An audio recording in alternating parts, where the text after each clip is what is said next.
Good evening, Stash fans. Hope you're having a good night or day wherever you are tonight. We're going to be talking about how Crowley made contact with non-corporeal beings, disincarnate beings, and alien entities. Aliens. The Greys, perhaps. Not exactly specifically going by the name of angels and demons, but actual entities.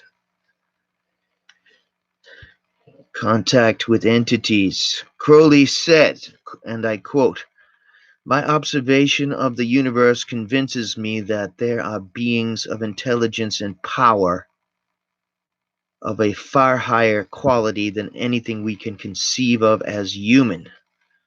That they are not necessarily based on the cerebral and nervous structures that we know, and that the one and only chance," that's pretty dramatic, "for mankind to advance as a whole is for individuals to make contact with such beings."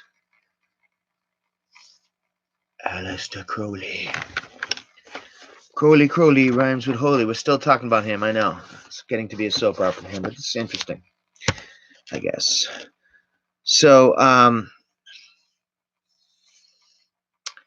he traveled with one of his Scarlet Women. He always tended to call his girlfriends and wives Scarlet Woman, and referred to himself as the Great Beast, Master Theron and Peterabo. So Master Theron, basically like Master of Will, more or less, and his magical name, Peterabo, I shall endure, or will endure. So, in the 8th, 9th, and 10th of April 1904, Crowley, with his rose in Egypt, claims that he came in contact with a being known as Aiwass. That's Aiwass. Forgive me if you're old hat and you've heard this story before, but let's go through it, friends. Let's go through it. I'm going to also do contrary, a lot of speculation that this all might be a bunch of baloney, as well as absolutely real. So we're going to address those two things. So this entity dictated to him, I guess, one of his most famous works, the Book of the Law, the Liber Legis, if I'm saying that right. The numerology of Aiwass. First he thought it was 78, then he thought it was 93, because I believe he was excited that it was 93, because I think that's the number of the beast itself or something. Forgive me, I forget. But anyway, that was the second number he thought. And then Israel Regaldi later on, and then Crowley himself came to believe that it was numerically number 418 was Aiwass. So this entity dictated him this entire book, which if you're a big fan of Crowley, or in actually one of his organizations that lives on till today, the OTO, I'm sure you live by the book of the law. Love is the law. Love under will. Do what thou wilt, and whatnot. And those rules, I believe, come from that book, if I remember right.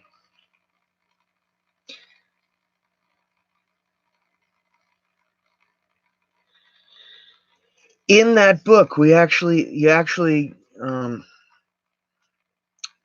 come across the famous magical word of abrahadabra, which, if you line it up mathematically, it forms a perfect triangle. Or in or in Hindu mysticism, the yantra. It's similar.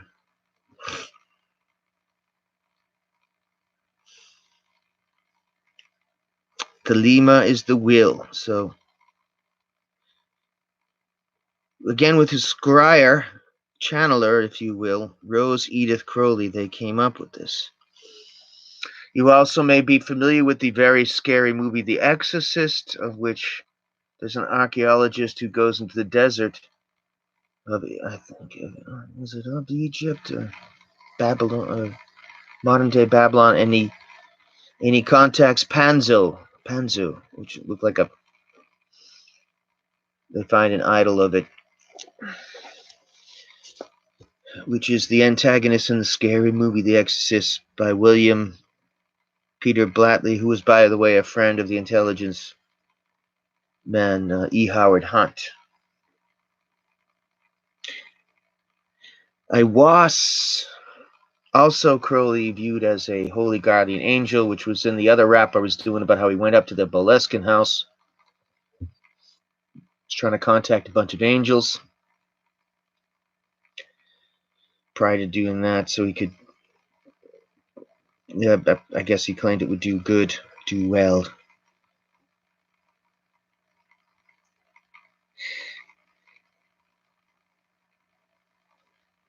Now, this is interesting. Now, also, Crowley confronted another being, and if you're a school of thought that this type of thing, Mad Jack, is psychology, then he derived from his dark side his in contact with a being called the Lam, which means path. No. Hey, how you doing, Gabe? No, he died in like 1947.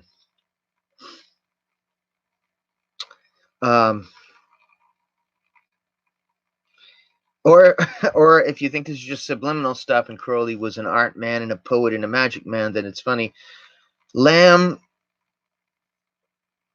kind of looked like a dickhead.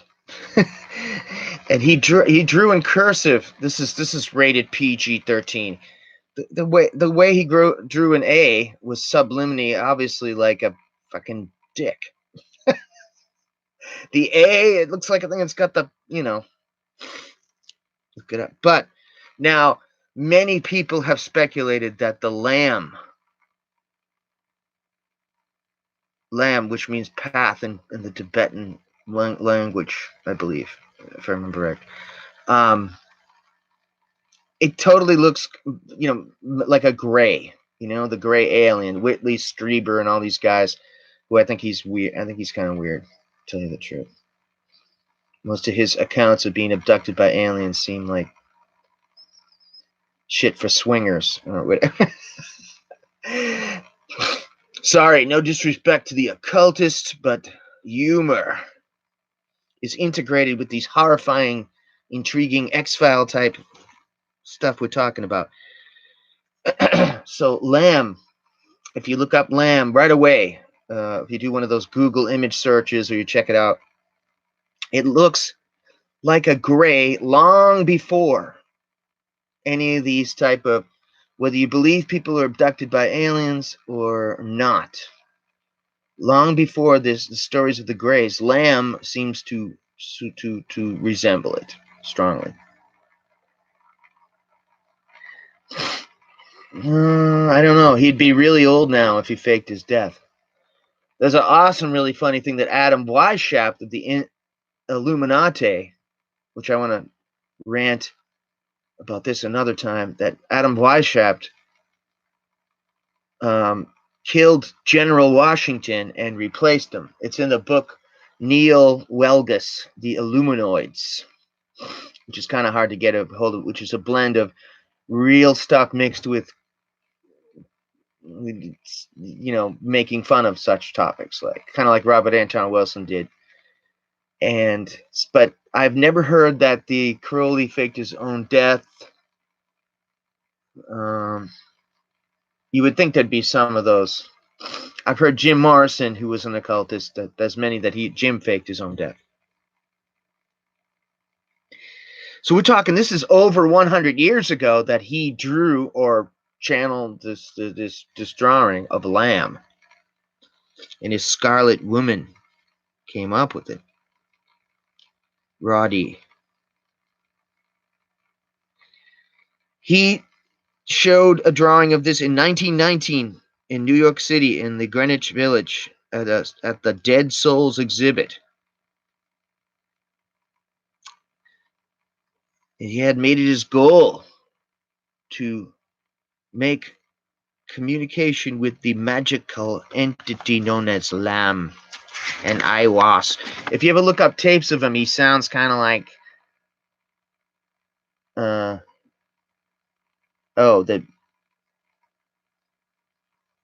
this thing is like, sorry, I'm moving around too much or something.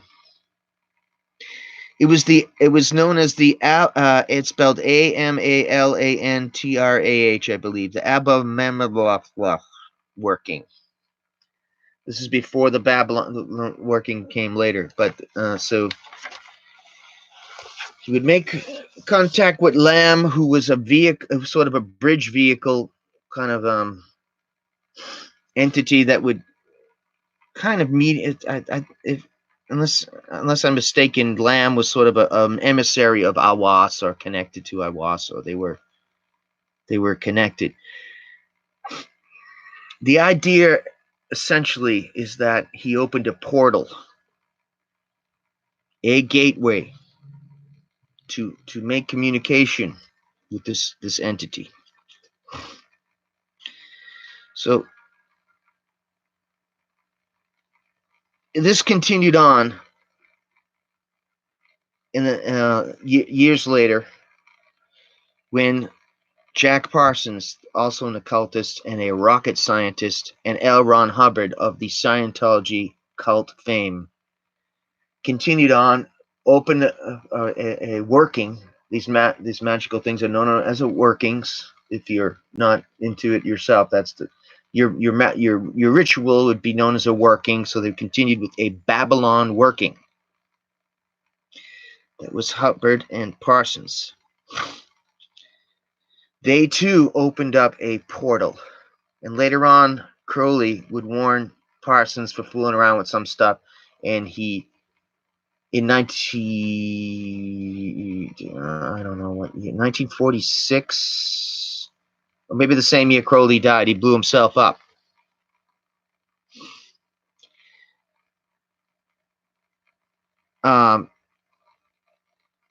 So the question is, did Crowley, Parsons, and Hubbard open a portal, a gateway, an interdimensional gateway? Because after this time period, when all these people basically were fooling around with this stuff, the idea of the UFOs started to become a big deal. And you could say, well, aeronautics are improved. Maybe NASA deliberately floats these stories, and the military does, to hide their big budgets, or they're just hiding the contact with the aliens, which is the most favored thing sometimes that people think. Again, he drew that thing that looked like a gray over 100 years before they started talking about the grays. So UFO sightings started to become pretty intense after they did these workings. By coincidence or not. There was the Mount Rainier, Washington sightings, and the most famous one at Roswell that some people say has been debunked or has not. Also, hundreds of years before this, Dr. John Dee, the Elizabethan era, or the conjurer, an astrologer, Mangus, magic man of Queen Elizabeth. Some people consider him the greatest of the great at it. Also was involved in his contacting angels, did he open up a portal back then with his scryer, Kelly?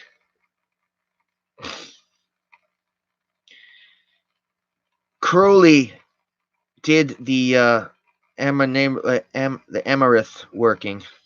Forgive me if I'm mispronouncing that. And 9 Central Park West in New York City, Manhattan. And I don't know where I was seeing it, was Wikipedia or something, but in Ghostbusters,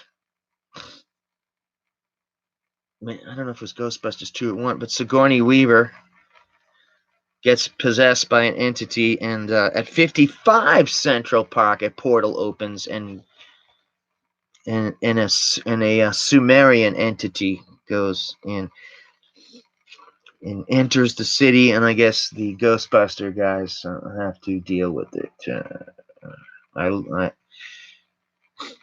D also refers to these entities, which also is referenced in the Book of Enoch 1 Enoch 12 in the Book of Enoch 12:3-8, where he refers to the Watchers, which is a favorite of the internet.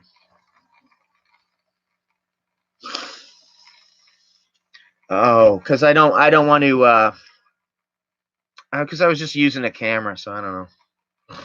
Now I'm just using this streaming, so I don't really care. I find this easier now. So did Crowley open an interdimensional portal? I got a lot of notes for this one. Lam is numerically number 71.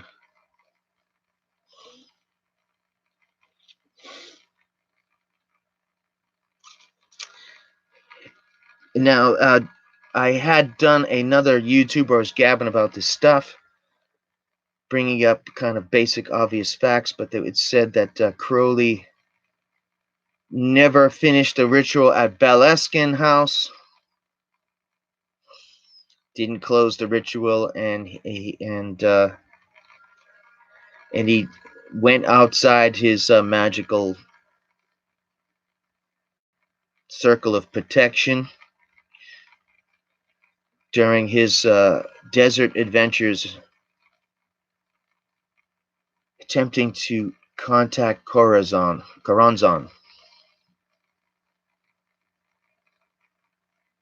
Okay, God bless you, brother. Have a good night over there. Hope everything's going good.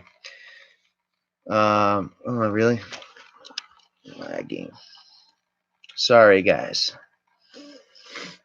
Might have to redo this one. Perhaps it is the entities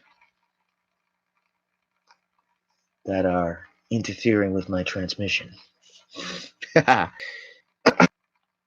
So too did... Oh, unstable connection. Are we back on? Sorry.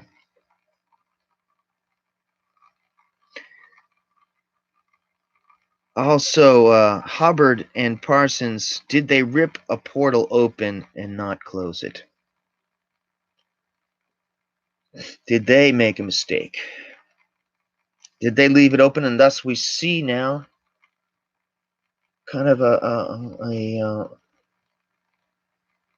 lot of these sightings, extraterrestrials, ever since? And are they increasing? Perhaps they're increasing because people are fooling around with stuff like this.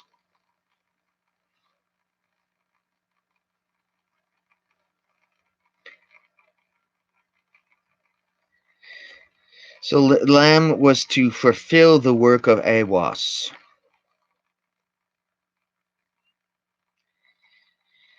Later on, one of the students or associates of Crowley, Kenneth Grant, would take over as head of OTO.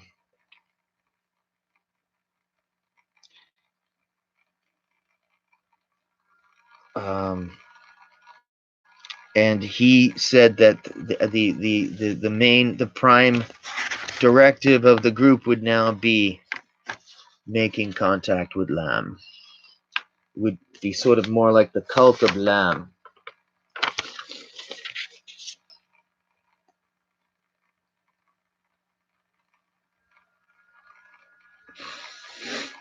It's interesting to note that actually Parsons stole some rocket building paperwork when he was living at 1003 South Orange Grove, Pasadena. Anybody live near there? Get me a picture. He also, like Crowley, had a Scarlet Woman, Marjorie Cameron, and they were attempting to create a Moonchild, or the Book of Revelation type of stuff.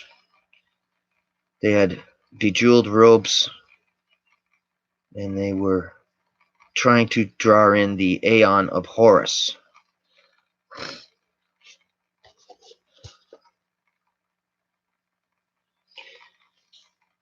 I believe Parsons lived near a place called the Devil's Gate Dam.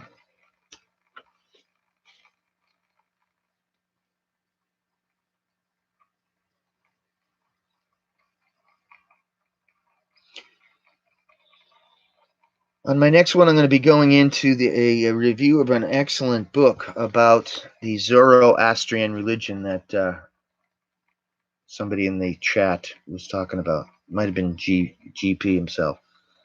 I hope this hasn't lagged too much. But one of the chief goals and aims of the older Zoroastrian religion, which was, some people say, many more years even before Plato, was commune between the human intelligence and power of a far greater quality than anything we can conceive of as human, and not necessarily based on cerebral and nervous structures that we know. So that's, again, I'm re-quoting. This is the one and only chance for mankind.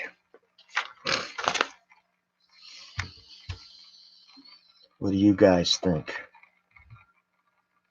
Give me some comments. Sorry I wasn't able to hook up anybody tonight.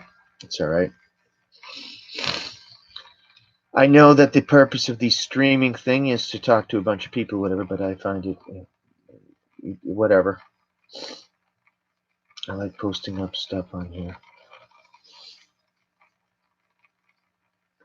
Interestingly enough, I just recently witnessed the movie Interstellar, of which the Earth was ending, and they had to try to find another inhabitable planet. And they come in contact with entities out there, basically going by spaceship to try to do what Crowley was talking about. Or, as I was saying, he just did this kind of stuff to mess with people. It should be of some note that Parsons was the real deal, and I think they've named a crater after him up in the moon. So he was a real scientist.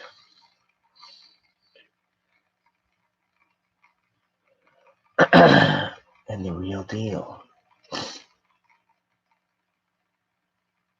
But is his magic stuff just a load of crap? Or did Crowley really come in contact with Lam that looked like a gray?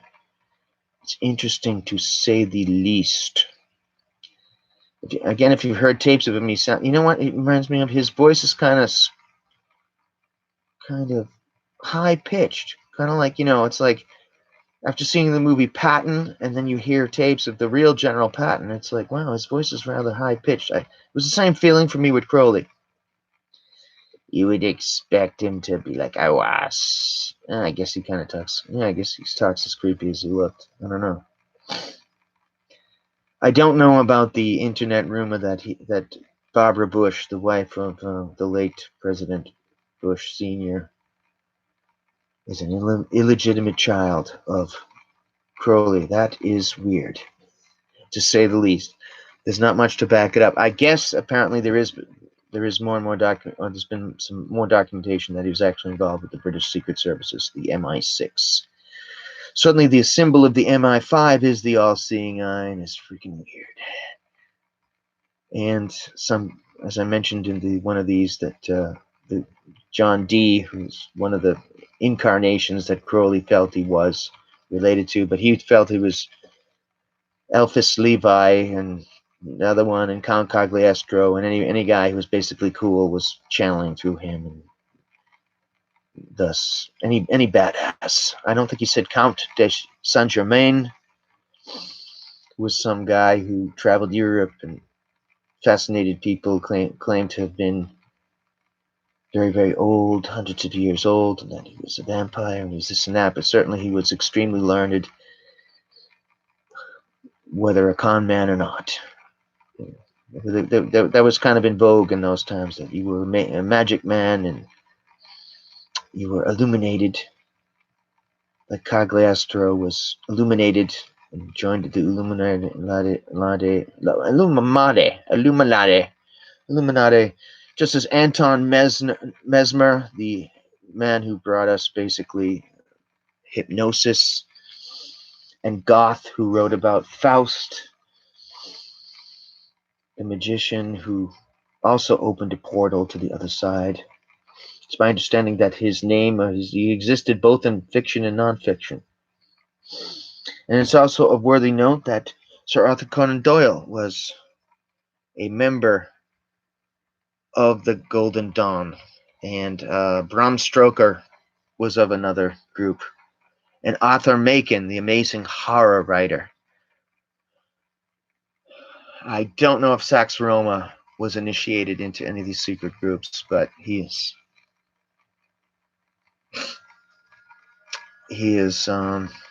in that kind of idea that he had some kind of knowledge. Tomorrow night or some other night, we will go into H.P. Lovecraft and his connections. Some people actually use his works as to do their magic, or if you like, their psychology, to isolate their lives down, almost like the Kabbalah, to inspire them to go forward. They talk to Cthulhu. Get a job, you fuck. Great Cthulhu sleeps. All right, I don't know. I hope this came out. Have a good night, you guys. Good wishes. Hopefully talk to you tomorrow night or soon. Ciao.